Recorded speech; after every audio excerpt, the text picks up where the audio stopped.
বাজারে কেনা সসের চাইতে বাসায় তৈরি সস বানানোটা আমার কাছে অনেক বেশি ভালো লাগে। আর এটাকে আমি সবচেয়ে বেশি স্বাস্থ্যসম্মত বলে মনে করি। আজকে নিয়ে আসলাম তেঁতুলের সস বানাবো। এটা একদম আমি আমার মতো করে বানাচ্ছি। ইউটিউবে বিভিন্ন রেসিপি আছে এই তেঁতুলের সস নিয়ে, কিন্তু সেখান থেকে আমি কোনোটাই ট্রাই করিনি। আমি একদম আমার মতো করে এই সসটা বানিয়েছি। আলহামদুলিল্লাহ, এটা খুব সহজেই তৈরি করা যায় এবং খেতেও খুব ভালো লাগে। এখানে আমি প্রায় 1 পোয়ার মতো তেঁতুল নিয়েছি। নিয়ে এটাকে আমি কুসুম গরম পানিতে আধা ঘন্টার জন্য ভিজিয়ে রাখবো, যাতে এটা আমি পরে সুন্দরভাবে বীজে ছাড়িয়ে নিতে পারি। এই তেঁতুলের সসটা যে কোনো কিছুর সাথেই ভালো লাগে। মোগলাই পরোটা, সিঙ্গারা, রোল সব কিছুর সাথেই ভালো লাগে। আর বাজার থেকে সস কিনতে গেলে সেটা কতটা স্বাস্থ্যসম্মত সেটার উপর একটু চিন্তা থাকে, তাই ঘরেই বানিয়ে নিচ্ছি। এভাবে আমি তেঁতুলটাকে আধা ঘন্টা পরে চটকে নিব। একদম পুরো তেঁতুলটাই সুন্দর নরম হয়ে গিয়েছে একটু কুসুম গরম পানিতে ভিজানোর জন্য। এটাকে এখন আমি সুন্দর করে চটকিয়ে বিচিগুলো ছাড়িয়ে নিব এবং পরে পানিটা আমি সুন্দর করে আলাদা ছাঁকনিতে ছেঁকে নিব। এই যে এখানে আমি সুন্দর করে বিচিগুলো ছাড়িয়ে নিচ্ছি। আর এটা আমি একদম ছেঁকে নেওয়ার পরে এই যে বিচিগুলো বের হয়েছে, এটা এখন আলাদা করে রেখে দিব। এখানে আমি সস বানানোর জন্য যে উপকরণগুলো নিয়েছি সেগুলো আপনাদেরকে একটু বলে দিচ্ছি। এখানে আমি 3 কোয়া রসুন কুচি নিয়েছি। এই সসটা বানাতে রসুন কুচি লাগবে। এখানে আমি কাঁচামরিচ ব্যবহার করব না, এখানে আমি গোলমরিচের গুঁড়ো ব্যবহার করব। যেহেতু নুসাইবা সসটা খাবে, সেহেতু কাঁচামরিচ মুখে পড়লে ওর বেশি ঝাল লাগতে পারে।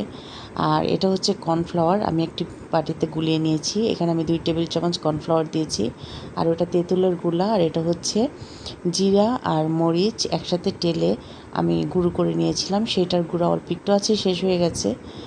তো এখানে আমি কর্নফ্লাওয়ার গুলিয়ে নিব। এখানে আমি 2 টেবিল চামচ কর্নফ্লাওয়ার অল্প একটু পানি দিয়ে গুলিয়ে রেখে দিব। আমি এই কর্নফ্লাওয়ারটা সেদিন দোকান থেকে কিনে এনেছি, অনেক ভালো ছিল। অল্প একটু দিয়ে খুব থিকনেস চলে আসে। কর্নফ্লাওয়ারটা অনেক ভালো। যাই হোক, এটা এখন আমি পানিতে গুলিয়ে নিব। আর এদিকে আমি কড়াইতে সামান্য তেল দিব, প্রায় 1 টেবিল চামচের মতো তেল দিয়ে আমি রসুন কুচিটা দিয়ে দিব। তেলের পরিমাণটা কম দিলেই ভালো। তো রসুন কুচিটা খেয়ে কেউ এটা একদম ছোট ছোট টুকরো করে নিতে পারেন, আমি এটা লম্বা করেই দিয়েছি। রসুন কুচিটা একদম ব্রাউন কালার করে আমি এটাকে ভেজে নিব। তারপরে আমি এখানে তেঁতুলের গোলাটা ঢেলে দিব। আমি তেঁতুলের গোলাটার সাথে আরও 1 কাপ পানি মিশিয়েছি। আমি যে বোতল দুইটাতে রাখবো সসের বোতল, সেটার পরিমাণ পানি মেপে দিয়েছি। এভাবে নিলেও হয়। এখানে আমি লবণ দিয়ে নিয়েছি আর দিয়ে দিচ্ছি 2 টেবিল চামচ চিনি। তবে হ্যাঁ, চিনি লবণ ঝালের পরিমাণটা আপনারা টেস্ট অনুযায়ী করে নেবেন। আমি এখানে টেস্ট অনুযায়ী দিয়েছি, যদি আমার চিনি আরও লাগে সেক্ষেত্রে আমি আরেকবার চিনি দিয়ে দিব। তো এখানে আমি ভালো করে চিনিটা মিশিয়ে নিয়েছি আর দিয়ে দিচ্ছি এখানে জিরা আর শুকনো মরিচ টেলে রেখেছিলাম একসাথে, সেখান থেকে 2 চা চামচ দিয়ে দিব আমি। এটা দিলে ঘ্রাণটা অনেক সুন্দর আসে আর খেতেও খুব ভালো লাগে। এই সসটা খুবই মজা হয়। তেঁতুলের এই সসটা অনেকেই অনেকভাবে বানায়, আমার কাছে এইভাবে বানাতেই বেশি ভালো লাগে আর খেতেও অসাধারণ লাগে। ট্রাস্ট করবেন, একবার বানিয়ে খেয়ে দেখুন, সত্যি আমাকে কমেন্ট করে বলবেন তোমার রেসিপি দেখে সসটা খেয়ে খুবই ভালো লেগেছে। যখন এখানে বলক চলে আসবে তখন আমি এখানে গোলমরিচ গুঁড়ো দিয়ে দিব পরিমাণ মতো। এটা হচ্ছে যে যার মতো করে দিবেন, ঝালটা যে যেমন খেতে চান সেই অনুযায়ী দিবেন। আমি এখানে প্রায় হাফ চা চামচের মতো দিয়ে নিয়েছি। দিয়ে আমি এখন এটাকে ভালোভাবে নেড়ে দিব। সসটা বানাতে মোটেই সময় লাগে না, 5 মিনিটে আমার সসটা হয়ে গিয়েছে।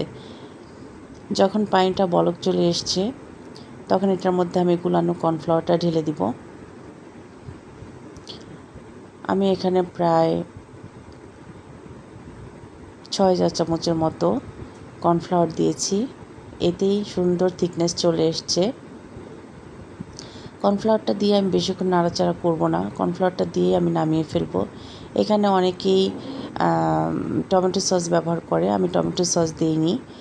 তো যখন দেখলাম যে আমার আরেকটু কর্নফ্লাওয়ার লাগবে, আমি আরও 3 চা চামচ কর্নফ্লাওয়ার দিয়ে দিলাম। এবার আমার ঘনত্বটা ঠিক আছে।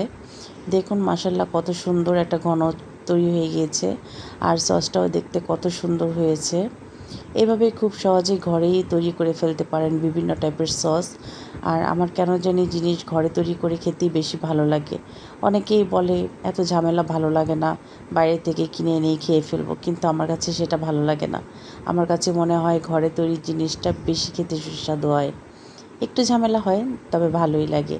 আর এটা হচ্ছে আমার আগের রুচি টমেটো সস এনেছিলাম, সেই বোতলগুলো ধুয়ে আমি পরিষ্কার করে রেখে দিয়েছি।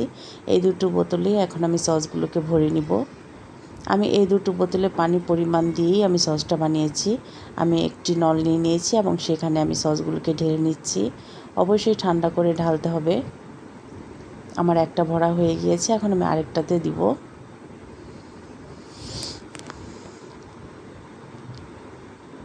যতটুকু আছে ততটুকু ঢেলে এখন এটাতে নিয়ে নিব। এটা ঠান্ডা করে আমি ফ্রিজে 1 মাসের মতো সংরক্ষণ করতে পারবো। এভাবে সস বানিয়ে রাখলে যে কোনো কিছুর সাথেই খেতে খুবই ভালো লাগে। টমেটো সসের চাইতে এই সসটা বেশি ভালো লাগে।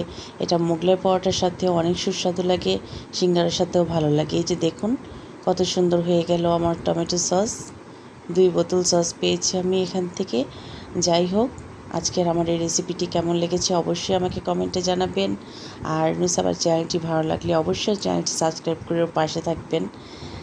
যারা অলরেডি সাবস্ক্রাইব করে ফেলেছেন তাদেরকে অসংখ্য ধন্যবাদ। আজকের মতো এই পর্যন্তই। আবার আসবো পরবর্তীতে কোনো ব্লগ নিয়ে বা কোনো রেসিপি নিয়ে। আজকের মতো বিদায় নিচ্ছি। আল্লাহ হাফেজ।